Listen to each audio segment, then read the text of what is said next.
So wait natin yung iba. Si Eva. Wait natin yung iba. Ayan, nagkakadabulol-bulol na. Welcome everyone, Miss Mary May Moldes, Miss Judith, Miss Prima, Christine, Darcy, Sir Kevin, magandang gabi sa inyong lahat. Ayan, padami na tayo ng padami. Si Crizel, Charlemagne, good evening sa inyo guys. We still have 1 minute left. Sir Ray Bahian, magandang gabi. So Miss Therese, ayan. So we still have 1 minute.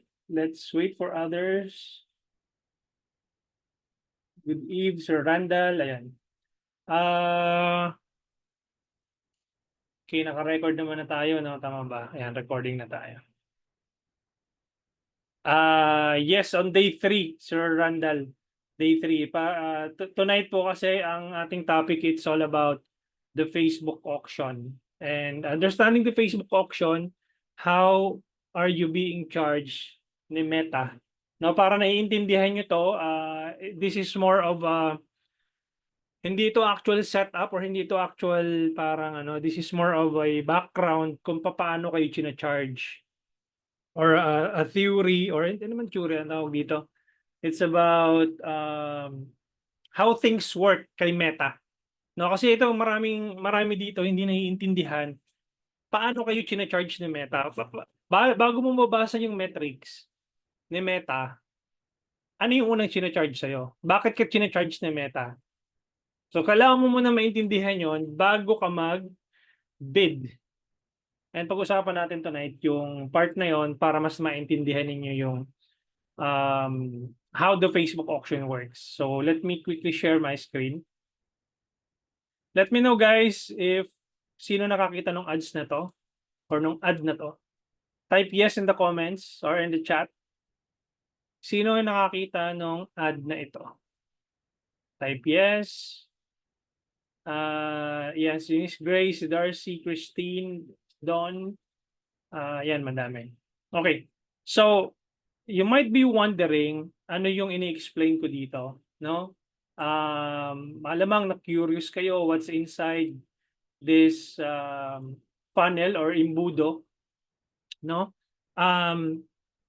So isa-isahin natin, no, para magkaroon kayo ng idea in terms of different campaign objective. Ano yung isi-select mo in terms of your campaign objective, no? Kasi marami dito hindi naiintindihan itong anim na to.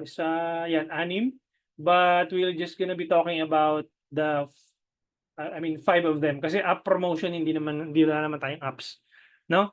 So unahin ko tong awareness, no? When you select awareness, you are telling Facebook to find more people with the lowest cost per 1,000 impressions. Ang una kasing sina-charge ni Facebook is CPM or yung cost per 1,000 impressions, no? Kada bawat 1,000 nakakakita ng ads mo, yun yung unang sina-charge sa'yo ni Facebook, which is cost per mille, no? CPM stands for cost per mille or cost per mille, depende sa pagkaka-pronounce, pero I think it's a French word na ginamit to calculate per 1,000 impressions, no? Sa bawat 1,000 impressions na nakakita ng ads mo, ang binibid mo dito, ang binabayaran mo dito is the lowest cost per 1,000 impressions. Now, if you are not someone who is a billionaire or a millionaire, do not use this campaign objective because ang karamihan na gumagamit nito is mga malalaking korporasyon which maraming budget sila for marketing.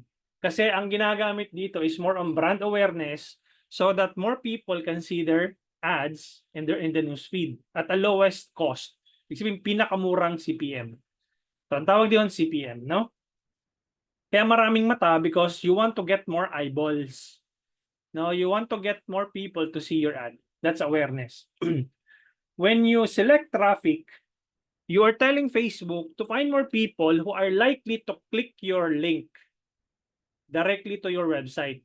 Ito naman yung tinatawag na clickers. Ibig sabihin, ito yung mga tao na mahilig mag-click ng mga link. Pag may dumaang ads in front of them, they just randomly click everything. Okay, that's the reason why the cost per click is also cheap. Kung dito sa taas, yung awareness na binabayaran mo, cost per 1,000 impressions, na pinakamababa. Dito naman sa traffic, ang binabayaran mo, pinakamababang cost per click or cost per landing page views. Paano alam ni Facebook yon? Alam po ni Facebook kung sino-sino sa inyo dito or sino yung mga users or mga nakakakita ng ads ninyo na clickers. Ibig sabihin, merong data sa Facebook ng bawat isa sa mga Facebook ads user o sa mga user ni Facebook, no? Kung sino yung clickers. Kaya doon yun ipapakita yung ads mo doon sa clickers, no?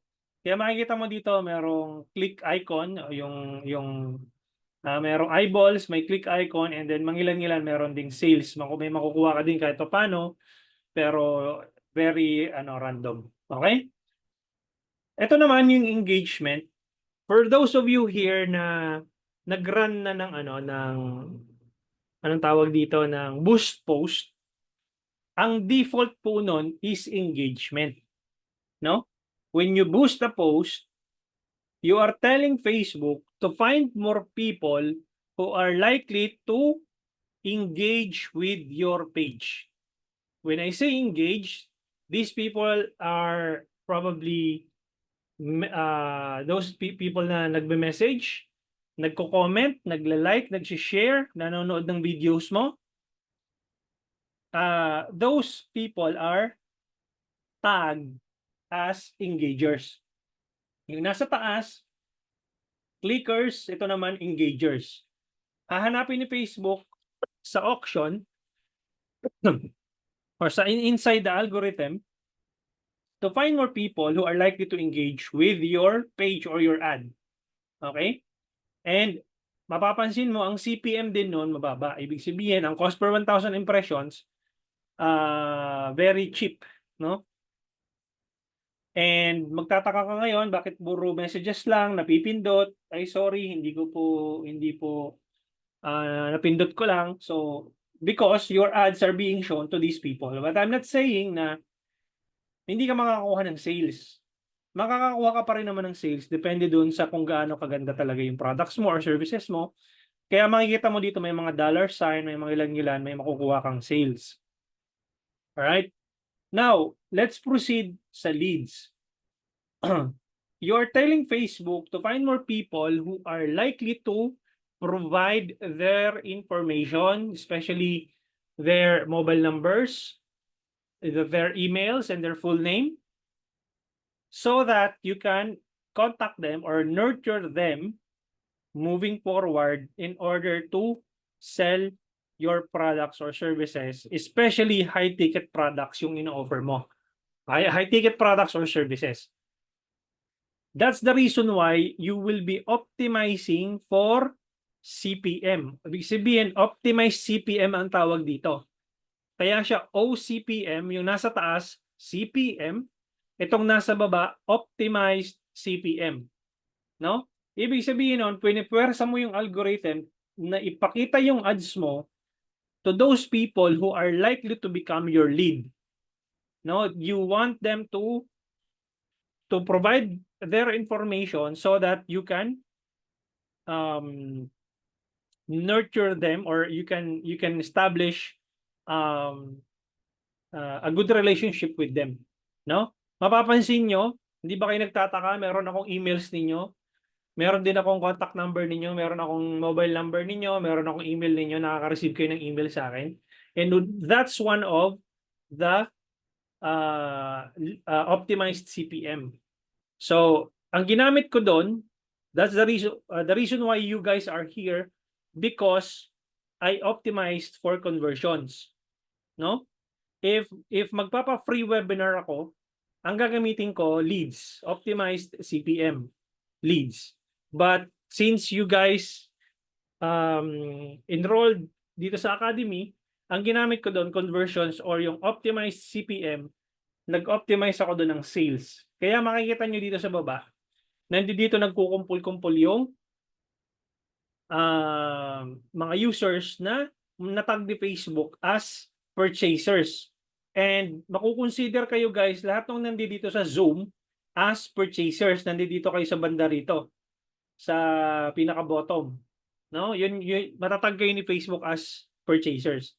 Now, sinong makaka-guess? Anong napapansin nyo na sa dulo? Sa dulo ng, let's say, mayroon kang 10 million na audience size. Tapos, ito na yung kabuuan ng 10 million. Ano napapansin nyo sa dulo? No? Any guess? Any mas mababa ang exposure? Yes? Ano pa? Any quick guess? Walling more conversion, okay? Maliit ang yon, sakto si Miss Katrina. Natumbok ni Miss Katrina. Maliit ang audience. Ibig sabihin, kung meron kang 10 million na audience size, hindi lahat ng 10 million na yon bibili sa'yo. Makikita mo dito, ito na yung kabuuan ng 10 million, pero iilan lang yung nandoon na bibili. No? Ibig sabihin, nagkukumpul-kumpul doon. And that's the reason why itong mga nasa baba na to, mahal ang cost nito in terms of CPM. Kung dito sa taas, awareness, traffic, engagement, yung tatlo na to, mababa ang cost per 1,000 impression. Pagdating mo dito sa leads and sales, mataas ang CPM nito. No? Why? Ito, pag-uusapan natin kung bakit mataas ang CPM ng leads and conversions. Again, tingnan nyo hindi siya ganun karami. Sa 10 million, pagpalagay mo na lang na mga, let's say, 700,000 na lang yan. Yung nasa baba. Sabihin natin 500,000 na lang, yung nasa baba na yan. So, bakit siya mahal? It's because there are also advertisers who are bidding with the same audience. Okay, let's imagine that this is the total audience size nung iyong yung audience mo na tina-target. No? Advertiser A, ikaw, and advertiser B is your competitor, as well as advertiser C, nasa taas. So, imagine niyo yung nasa bottom kanina, itong mga tao na to, ito yun, yung marami dito. Okay? Ngayon, mapapansin nyo, si advertiser C, ibig sabihin, nandoon na sa taas, ibig sabihin, imagine niyo na meron siyang malaking budget na inuubos kay Facebook. Ibig sabihin, hindi lang 100 yung inuubos niya, umuubos na siya ng, let's say, 50,000 a day, 100,000 a day, so nandoon na siya sa taas. Ngayon, ikaw, dahil bago ka lang na advertiser, nagbabudget ka lang na muna pa 100, 200 pesos, nandito ka sa baba. Ang binibigay sa iyo ni Facebook is the low-hanging fruit. No?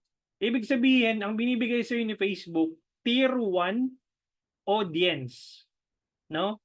Tier 1 audience wherein they want you to give, Facebook will give you the lowest cost. Okay? So let's say for example, ang cost per message mo dati is 10 piso, or mas mababa pa piso, no? Kung dati 10 piso, then eventually mapapansin mo tumataas na siya. Bakit? Kasi mapapansin mo dito, mangilan-ngilan lang ang kayang ibigay sa ni Facebook doon sa tier 1 na audience size. Okay, although they belong to the same pool of audience, but they will give you or Facebook will give you the low-hanging fruit or the lowest cost per message or per lead. And same with advertiser B, kung nagkukumpit kayo dyan, dun sa tier 1 na audience, sooner or later, mamax out nyo yan. Kaya nga, konti lang yung makukuha mo dyan, sooner or later, mamamax out mo siya. Then, there will come a time na mapapansin mo dun sa ad set mo learning limited.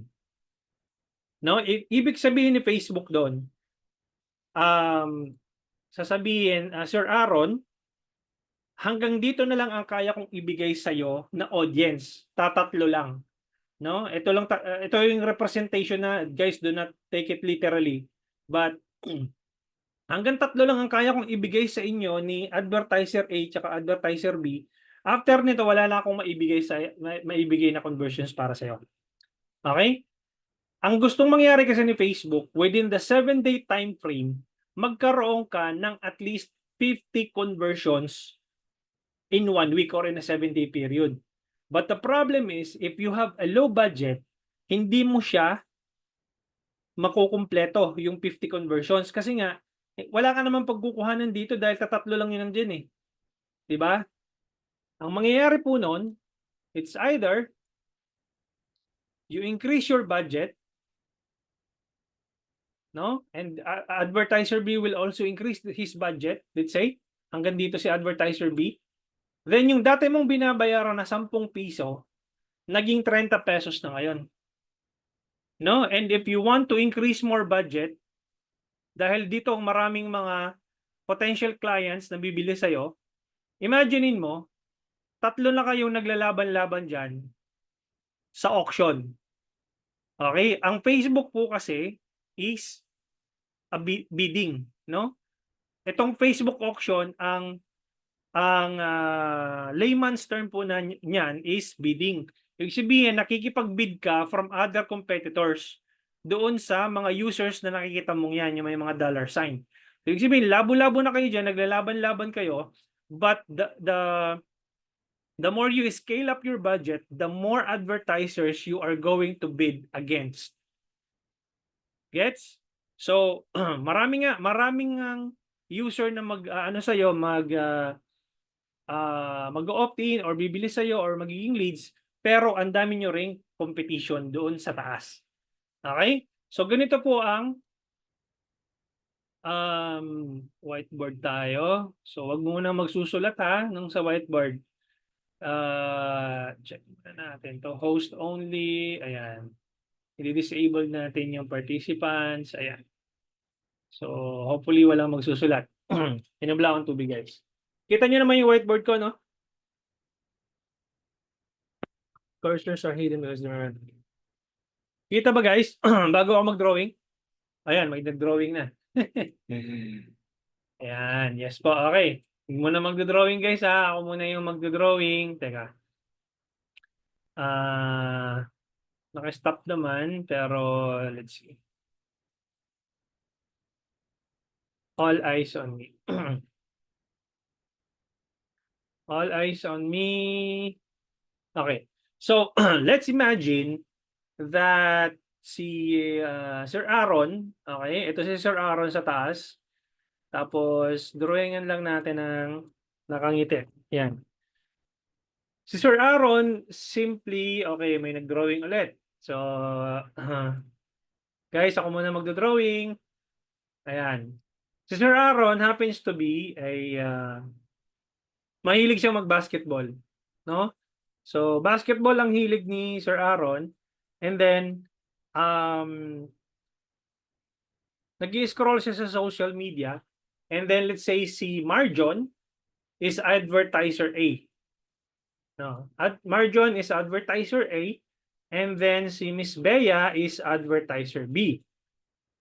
So, Marjon, teka. Saan yung text natin dito? Ito si Marjon, advertiser A. Tapos si Miss Bea is advertiser B. Bea. Okay.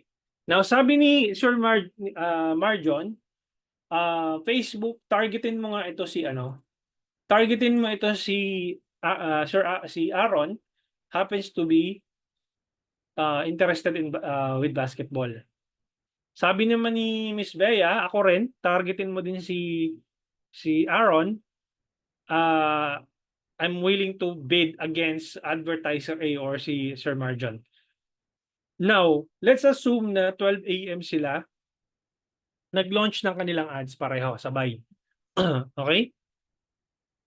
Then, what's gonna happen is, let's say for example, sabi ni Sir Marjon, willing ako mag-spend Facebook ng 500 pesos per day, no? Daily budget ko. And then, sabi naman ni Miss Bea, willing din ako mag-spend ng 500 pesos per day.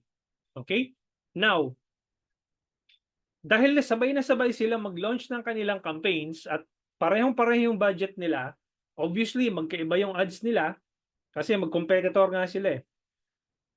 Now, Facebook will show both of their ads kay Sir Aaron. No? Ito siya. Yan. So, ipapakita both of their ads kay target audience, and then Facebook will determine how much is Facebook is going to charge per 1,000 impressions. Let's say, for example, for the sake of this demonstration, 250 pesos ang cost per 1,000 impressions ni Sir Marjon. And at the same time, at midday, 250 pesos din ang china-charge ni Facebook for Miss Bea. But the problem is, ang ganda nung ads ni Miss Bea. Nag-i-engage yung mga target audience niya. No? Nagko-comment, nagla-like, nagsi-share, nagme-message, pinapanood yung video, nagko-convert, bumibili, or either nagiging leads. Ang mangyayari po noon, dahil napapansin ni Facebook na mas maganda yung ads ni Miss Bea, bababaan po ni Facebook yung cost per 1,000 impressions ni Miss Bea. Kung dati siyang 200 peso, 250, sisingilin na lang siya ni Facebook ng 200 pesos. No? Eh, sobrang ang ganda pa rin talaga ng ads niya. Pababa siya ng pababa. Magiging yung 250, yung 200 magiging 150 pesos na lang na cost per 1,000 impressions. So, ang mangyayari po nun is nire-reward po ni Facebook yung ads po ni Miss Bea. Okay, nagkakaroon siya ng reward, which is mas pinapakita niya yung ads niya sa mas maraming tao. Ang nangyayari po nun, bumababa po yung cost per 1,000 impressions niya, no? Tumataas po yung number of impressions. Again, bumababa yung cost ni Miss Bea. Okay, dati siyang 250, bumaba siya ng 150. Dahil bumaba yung cost niya, mas marami yung nakakita. Umakyat yung reach and impressions. Anong mangyayari pag umakyat yung number of reach and impressions? Mas maraming mag-i-engage, mas maraming mag-i-inquire, mas maraming manonood ng video, mas maraming mag-i-inquire. Mas marami kang potential na magiging clients. Tama? Now, on the other hand, pangit yung ads ni Sir Marjon. Ang mangyayari po noon is magbabayad si Sir Marjon ng mas mataas na CPM. Imagine niyo guys, 'di ba, ang unang binabayaran is CPM, cost per 1,000 impressions. Yung dating 250 magiging 300, magiging 350, no? Tapos magiging 450, pataas ng pataas 'yan. Okay? Anong mangyayari kapag tumaas ang CPM mo? Bababa ang number of impressions. No? Pag bumaba ang number of impressions, tataas ang cost. Kaya mapapansin nyo, kung dati kayo nagbabayad ng 10 piso, nagiging 50 pesos na kasi nga na-outbid kayo ng competitor nyo. Ibig sabihin, mas naipapakita yung ads ni Miss Bea sa newsfeed kaysa kay Sir Marjon. And that's the reason why nagkakaroon kayo ng mas mataas na cost per result. Kapag nagkaroon kayo ng mas mataas na cost per result, anong mangyayari? Mag-give up kayo. Anong gagawin nyo? Ipopost ninyo yung ads ninyo because you are no longer capable of bidding against your competitors because magrereklamo na kayo, sobrang taas na nito. Hindi ko na kaya pataas ng pataas. So, ang mangyayari po noon, pinipenalize po kayo ni Facebook. Okay, the way of doing it or the way paano kayo pinapenalize is by increasing your cost per 1,000 impressions. Ngayon, ako muna guys ha, ako muna magdo-drawing. Ayan. Tatlo kasi ang grading system ni Facebook, no? Meron siyang tatlong category for you to be able to check if your ads are getting more eyeballs or mas pinapaboran yung ads po ninyo, no? Meron po siyang tatlong grading system. Ang tinatawag nitong, yung una is below average. Okay, that's the grading system. Pangalawa is average, no? Pangatlo is above average. Above average. Ayan. So tatlo lang po yung grading system ni Facebook. Ibig sabihin po, kapag ang ads po ninyo ay puro below average, you are likely to get a higher cost per 1,000 impressions. Pero kung nasa average naman or above average, ibig sabihin nun, you are being what? Rewarded ni Facebook. Binibigyan ng anong tawag dito, mas maraming eyeballs yung ads ninyo kasi nga mas favorable doon sa users na nakakakita. I'll show you the um, I'll show you the anong tawag dito grading system para makita nyo po, no?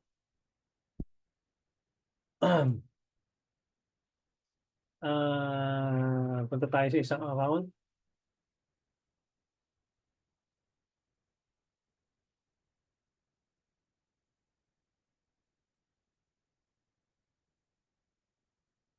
Okay, let me share my screen. Mamaya na ako sasagot ng ano guys sa mga tanong ninyo. Dire-diretso muna tayo.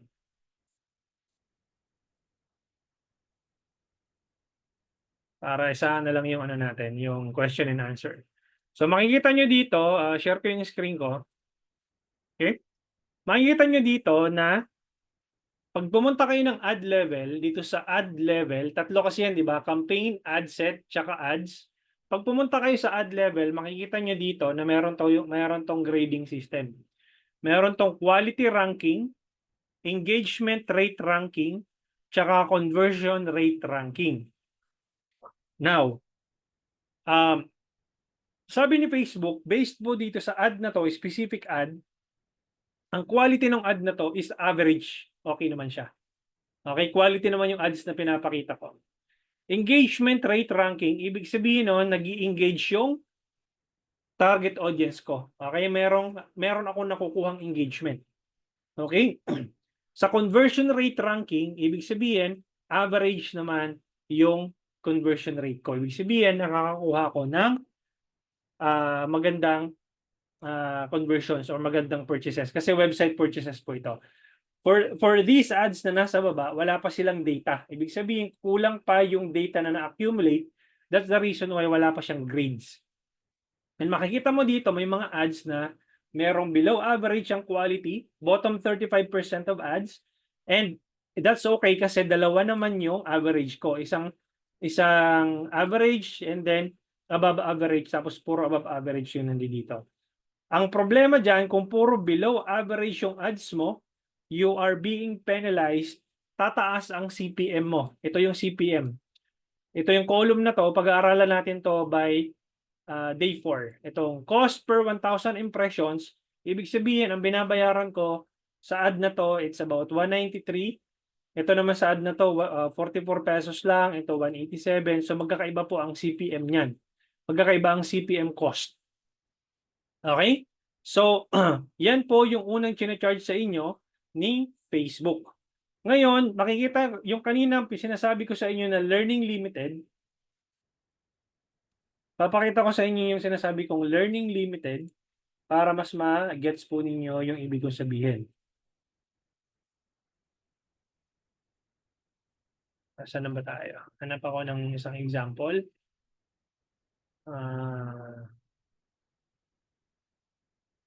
Testing. Eto. So, share ako ng screen ulit. Ito po yung learning limited na sinasabi ko sa inyo kanina. Ang sinasabi ni Facebook po is itong nasa taas, learning. Ibig sabihin, kailangan, sa learning na yon is nagle-learn pa siya. Okay? Inaaral niya pa yung audience mo based dun sa ads na pinapakita mo. Mapapansin mo dito, meron ditong learning limited, tama? Dalawa yung learning limited ko. Ibig sabihin nun, sabi ni Facebook, Miss Bea, hanggang dito na lang ang kaya kong ibigay, 13 purchases or 4 purchases. Kaya hindi ko na mahihirapan na ako mag-extract pa ng additional purchases para sa iyo. Limited na yung budget mo para dito sa audience size na meron ka. No, kasi tingnan mo to.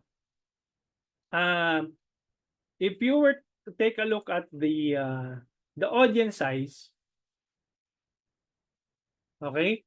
Ang audience size nito is 23 million to 27 million. 23 million to 27 million ang estimated na audience size. Okay? But since you are using only 100 pesos, I'm only spending 100 pesos for this ad set. And that's the reason why, ang sabi ni Facebook, ang kayang i-reach lang ng 100 pesos mo na budget is between 1,500 to 4,400 reach. And the number of conversions that Facebook can give to you is less than 10. Okay?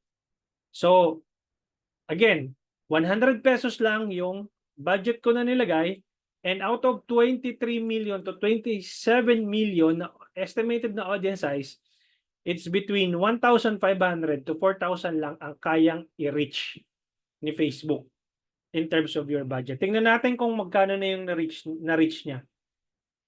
Ayan, nakaka 11,950 na siya.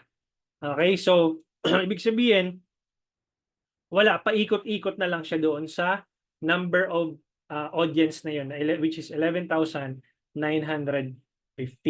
Or within, hindi na yan i-increase ng hindi na to i-increase ng 20,000 or 30,000. Hanggang doon na lang siya. Kaya mapapansin nyo yung ad frequency niya, 2.39. Ibig sabihin, paikot-ikot na lang yung ads mo doon sa audience size na tinatarget ng 100 pesos na budget mo. Ngayon, may ginawa akong framework, even if I'm using or I'm only spending 100 pesos per day, I'm still able to compete with my competitors. Dito sa forum, no, nilagay ko dito yung 100 pesos Facebook ad strategy. 100 pesos Facebook ad strategy, wherein you can download the framework, itong 100 pesos Facebook ad strategy. Click nyo lang tong download. Mapupunta kayo dito sa PDF file.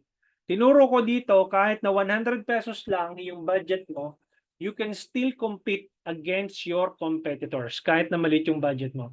Kaya tingnan mo dito, I'm only spending 100 pesos per ad set. Tingnan mo, puro 100 lang yan. But still, I'm able to get 13 purchases, 4, 5, and 2 at 139.84 per purchase. Ito naman is 167 per purchase. So dito sa 100 pesos Facebook ad strategy framework, tinuro ko dito kung paano mo i-test yung campaigns mo. May tinatawag tayong 3 days minimum tolerance, 5 to 7 days maximum tolerance in terms of your campaign objectives. Tapos ito nga yung tinuro ko doon, makikita mo meron siyang learning limited. And then you have to validate that campaign so that magkaroon ka ng idea kung talagang baka mamaya kasi yung 100 na yon is chamba. So you have to increase your budget to 1,000 peso budget and see if the validate campaign will give you the same result as your test campaign. Okay, tapos tinuro ko din yung paano mag-scale doon using the ABO campaign setup, and then using the ABO campaign setup and then CBO campaign setup. So yan. Tapos syempre nakapasok na kayo, ibig sabihin nag-enroll na kayo dito sa 5-day Facebook Ads Challenge. no need to kasi ituturo ko yung calculator on day 5. Okay? So, ayan, yung itong cost cap kasi hindi mo magagamit ito kapag wala kang website. Kailangan may website ka. Pagka messaging campaign, ang kaya mo lang gawin is vertical scaling method or horizontal scaling method. Actually, horizontal hindi rin masyadong vertical lang ang magagawa mo kapag ka mag-scale ka using the messaging campaign. Okay, you can download this for free. Nandoon po yun sa forum. Send ko yung forum. Save nyo na rin tong forum para kung sakaling may questions kayo in the future, you can still go back here and then you can post your question. Create post lang kayo dito. Create new post para lang kayong nag-Facebook. So sign up lang kayo and then you can post your questions here dito sa forum po natin. Okay? I'll be answering questions if I think I was able to anong tawag dito? To discuss everything siguro. Wait lang meron pa ba? Yeah, I think I discussed everything. I'll be answering questions. Let me check the chat. Check ko muna dun sa pinakataas kung merong naiwan doon.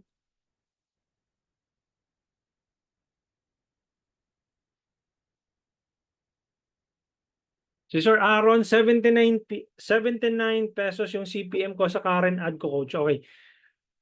Check mo kung engagement campaign yan, Sir Aaron. Kapag engagement campaign yan, normally or automatically, mababa talaga ang cost niyan per 1,000 impressions kapag ka-engagement.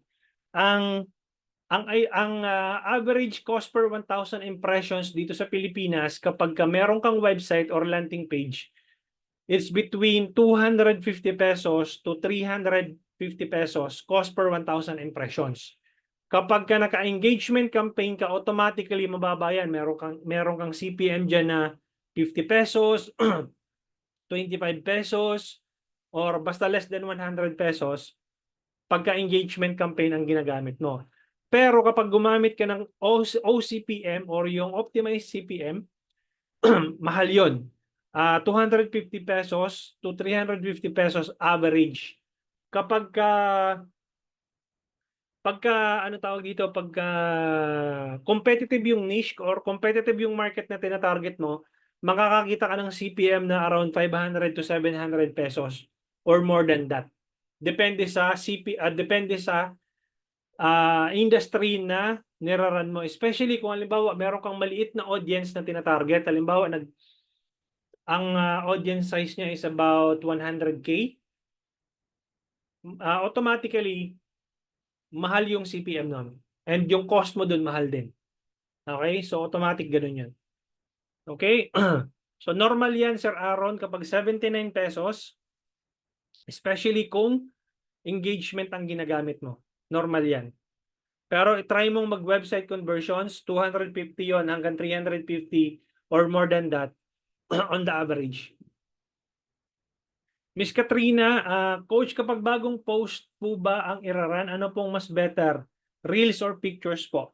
Meron po tayong tinatawag, Miss Katrina, na A-B-T. Ang ibig sabihin po noon, always be testing. Okay?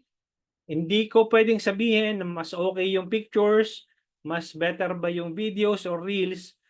A-B-T. Always be testing.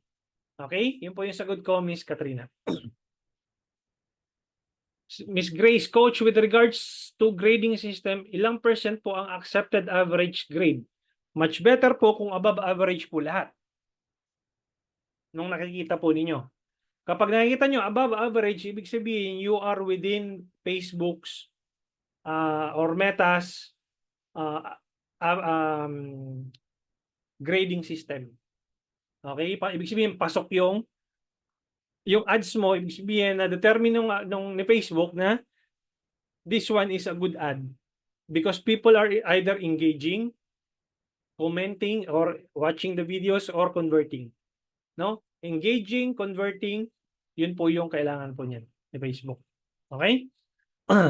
Darcy, coach, kapag nag-learning limited na since nag-run na yung ads at naka-convert na ng maraming sales in 1 month since pwede na ba ito extend? Yes, pwede mo na siyang, especially kung nakompleto nyo na yung 50 conversions in one ad set, pwede mo na siyang bombahin ng budget. Kasi ano na siya, nakalabas na siya ng learning phase.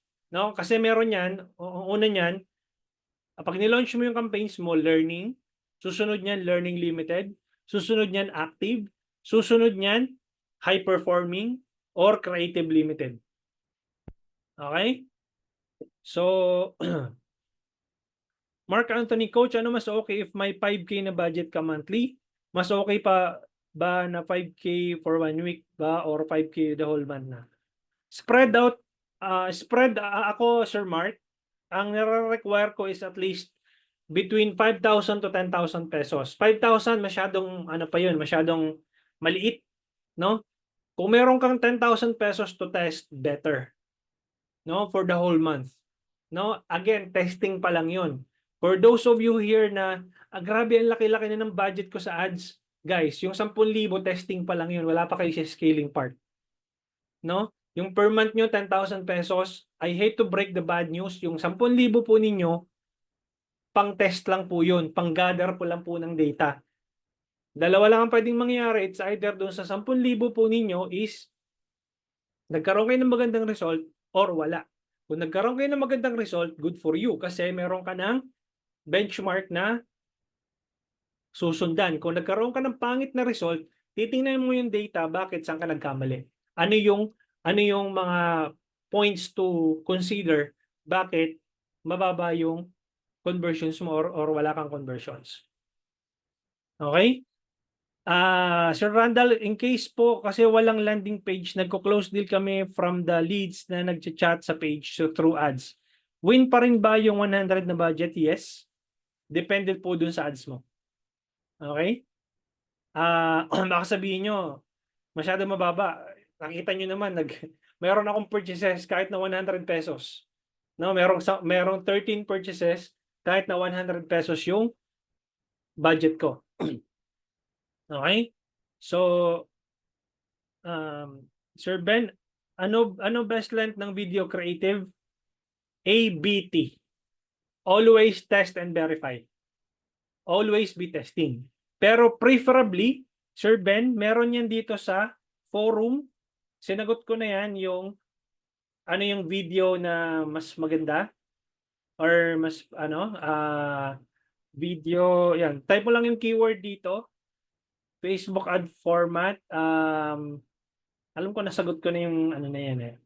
Yung tanong na yan. So yung mga tanong ninyo most likely nandito na rin. Nasagot ko na rin dito sa comments. No? So next.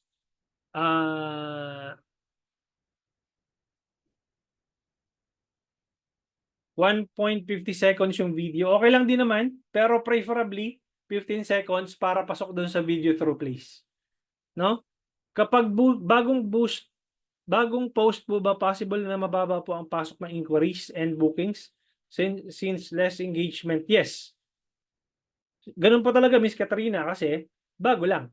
So wag kang magi-expect ng maraming kailangan po ba noon magka-reach ng maraming likes muna in comments? Hindi naman. Hindi naman, Miss Katrina. For as long as na maraming nagme-message doon sa page mo, then okay naman siya. No? Kahit na walang masyadong likes. Pero mas maganda kung maraming comments and likes kasi the more na maraming comments doon sa baba, the more na iisipin ni Facebook na engaging tong ad na to.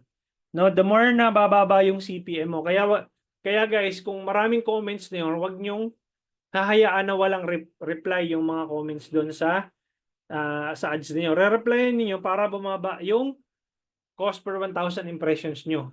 Kung may bashers kayo, good. Bakit? Kasi lalong bababa ang cost per 1,000 impressions niyo kapag nire-replyan nyo po yung mga bashers po ninyo. I don't know, pag dumaan na siguro yung mga ads ko sa inyo, tingnan nyo yung comment section, may mga bashers din ako doon. Nire-replyan ko yon.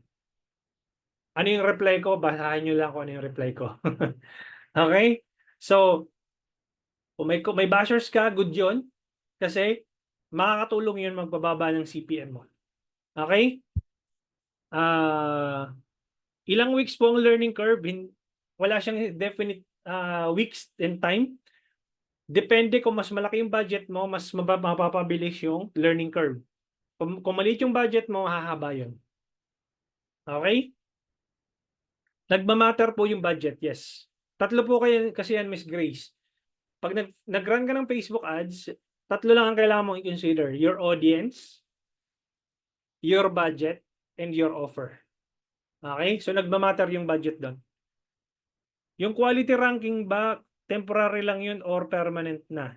Permanent yun. Tatlo lang yung column na yun. Quality, engagement, and conversions. Tatlo yung column na yun.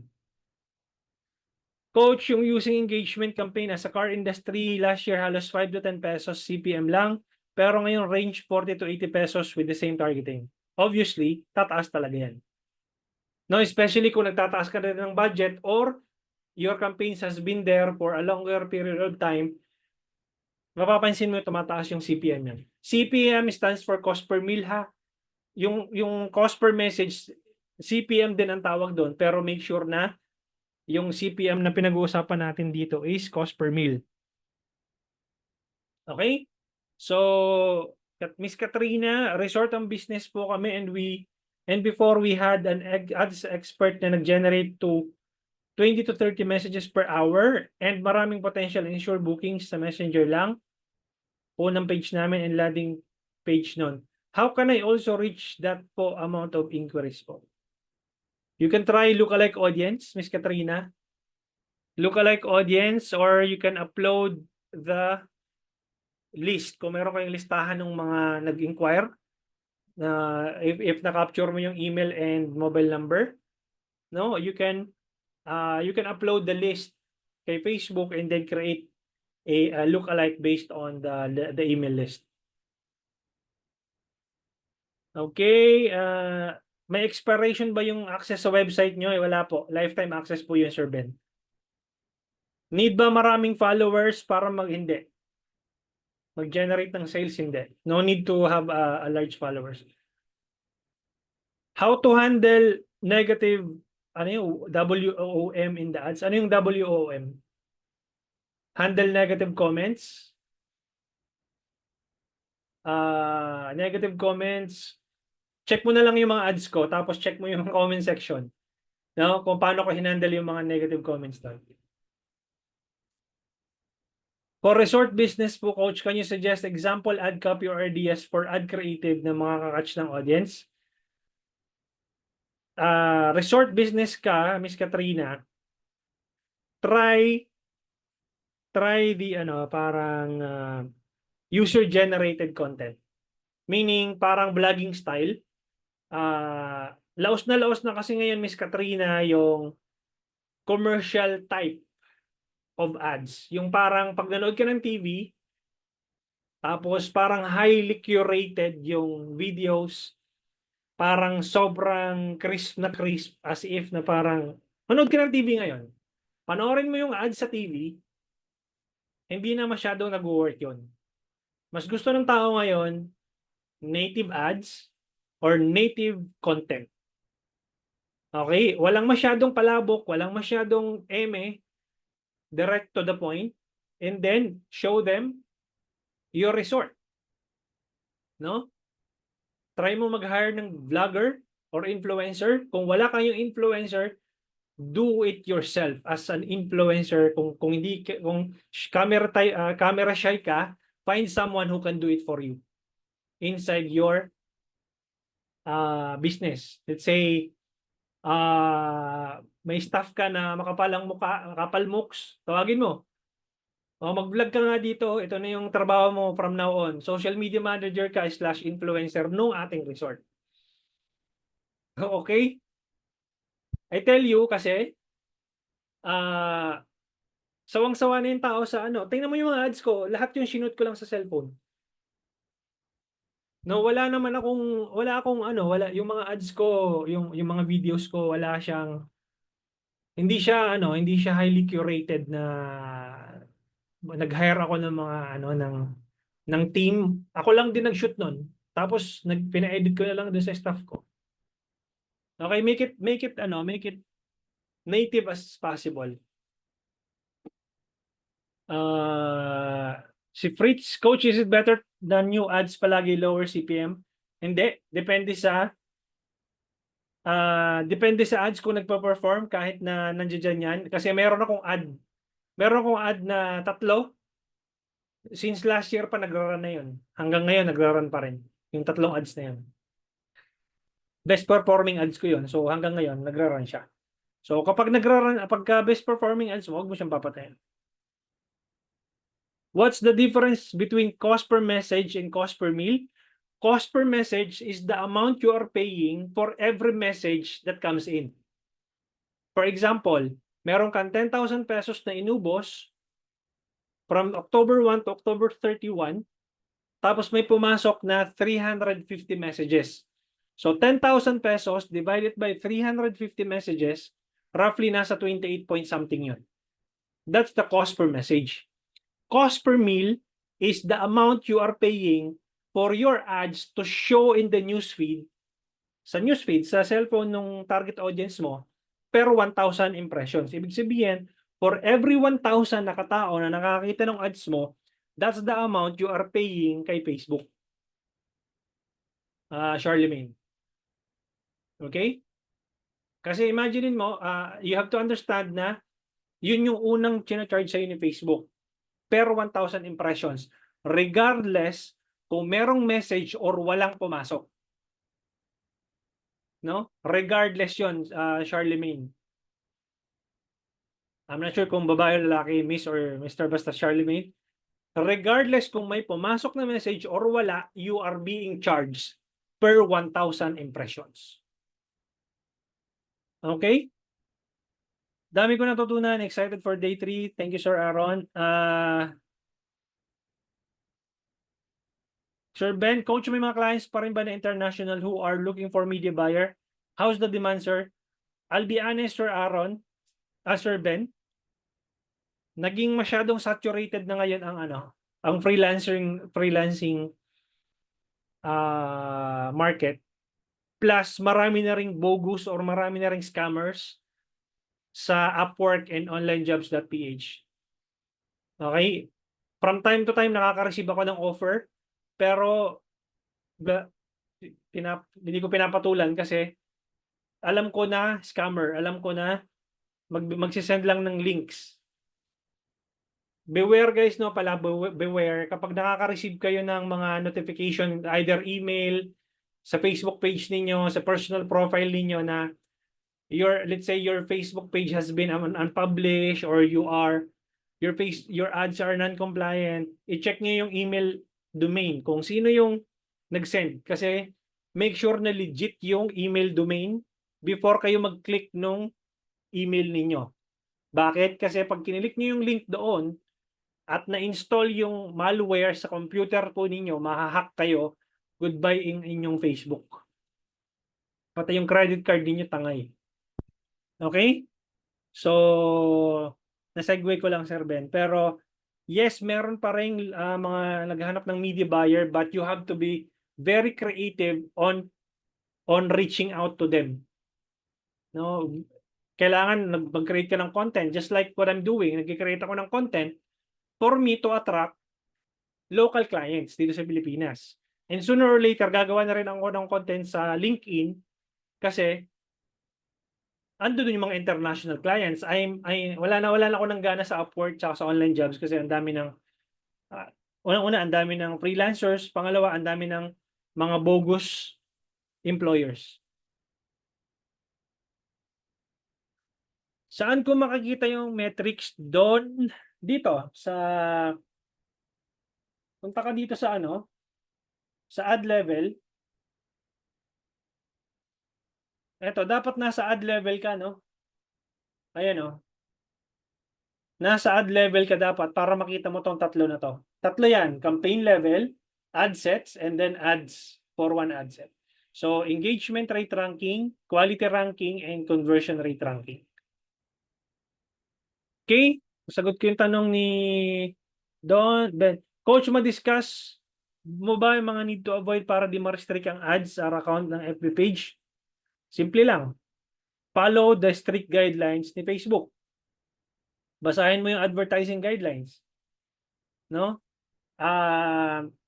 Usually kasi nare-restrict yung page mo or nagkakaroon ka ng rejected ads because of your ad copy, no? Kailangan yung copy mo ad compliant, no? Madali kasing matrace ni Facebook, madaling ma-crawl yung copy na nilagay mo, especially kung nasa MLM ka, kung nasa insurance industry ka, nasa finance industry ka, madaling maano yan, madaling ma-catch ng AI. May dalawa kasi yan eh, AI and then human or humans.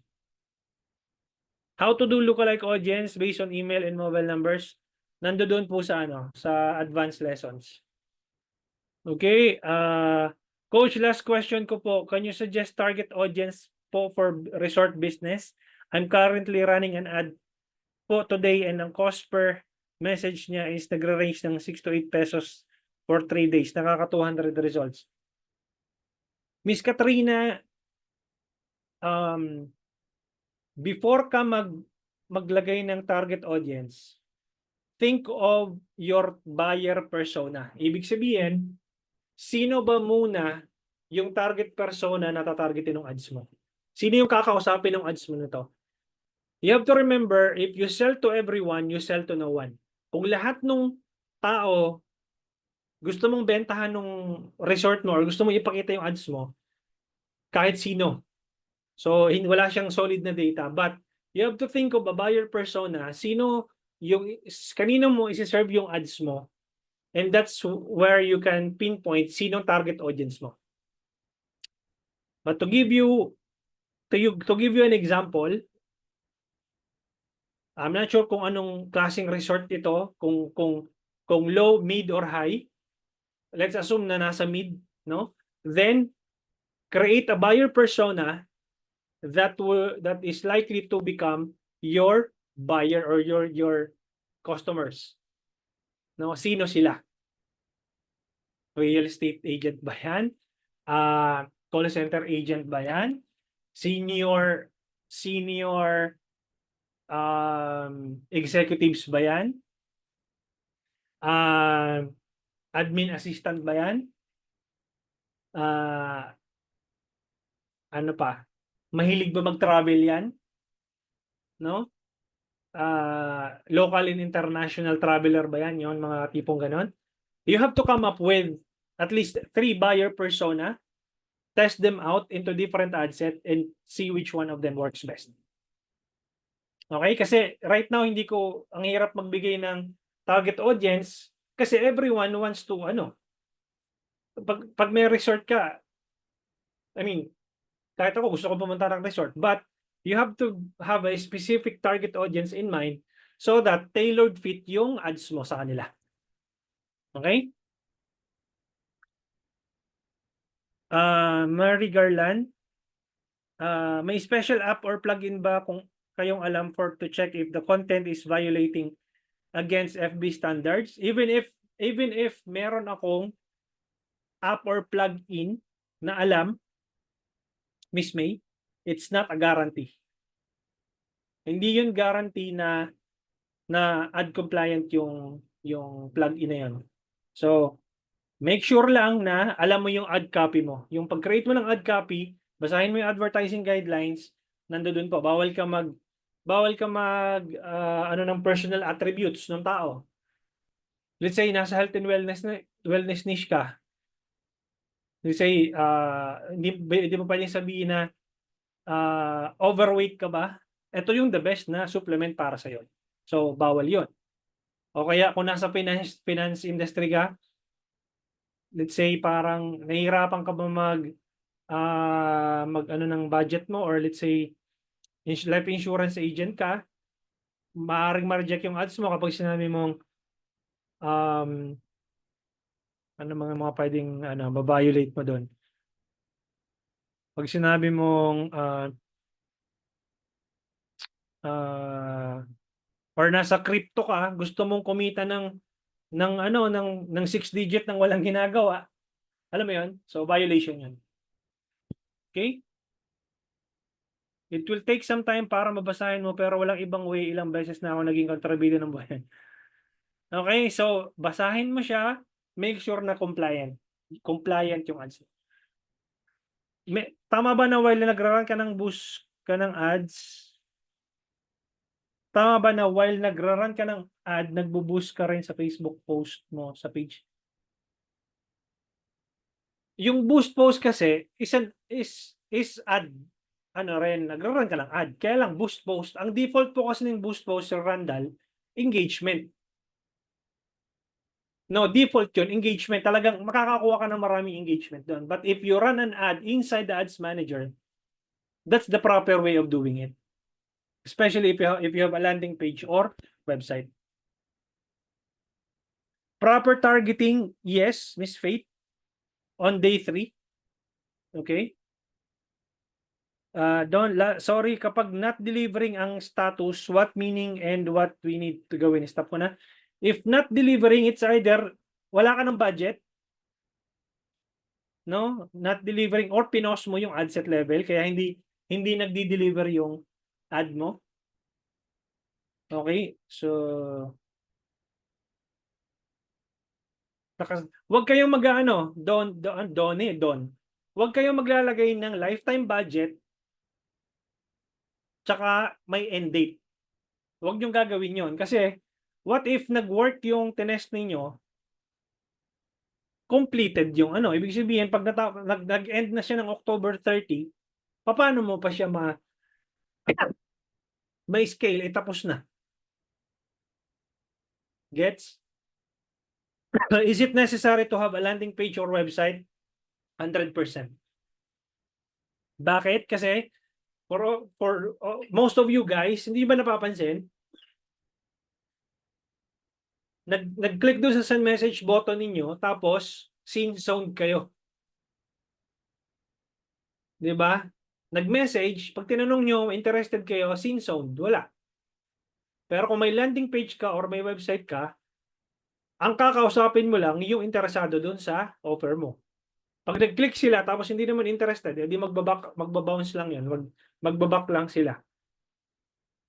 Ang problema ko dyan sa messaging campaign, minsan may image kang pinapakita sa ads mo, pag pinindit nila yung image, automatically, nagpa-fire yung messaging sequence mo. Pansin nyo?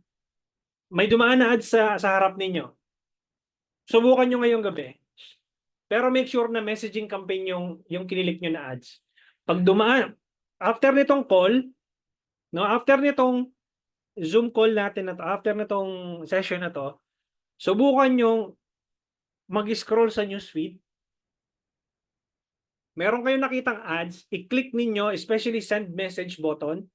Pag-click ninyo sa email, wag dun sa send message button ha, sa image kayo mismo mag-click.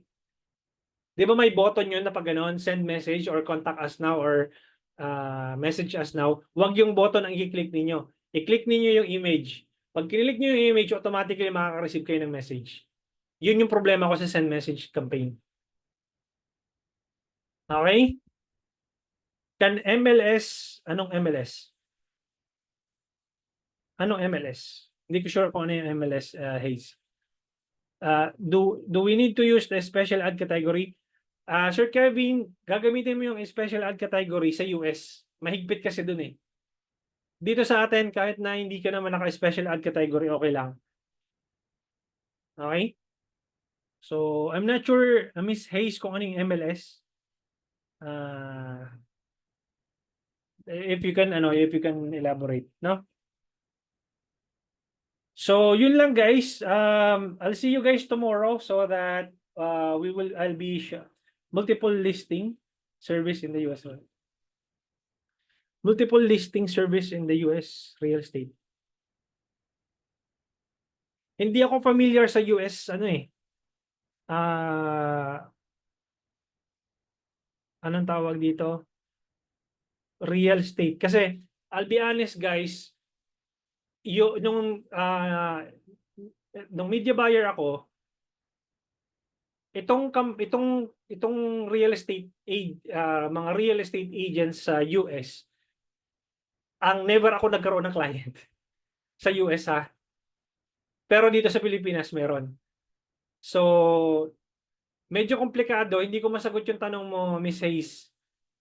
Kasi, hindi ako nagkaroon ng client sa US ng real estate. Almost every businesses, nagkaroon ako, salon, spa, e-commerce, almost coaching, halos lahat ng businesses na hawakan ko, except real estate sa US. Kaya hindi ko masagot yung tanong ninyo. Okay? Last, Miss Christine. Coach, ano po ba dapat if hindi send message ang nilalagay po? Sorry, hindi ko gets. Ano po ba dapat if hindi send message ang ilalagay po?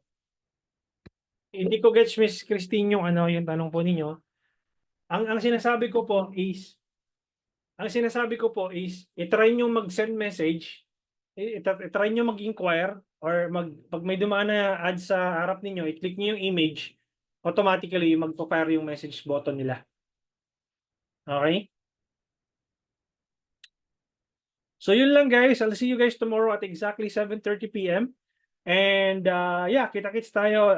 Check out your email and I'll be sending those links for tomorrow's session. Thank you guys and have a good day. Bye-bye.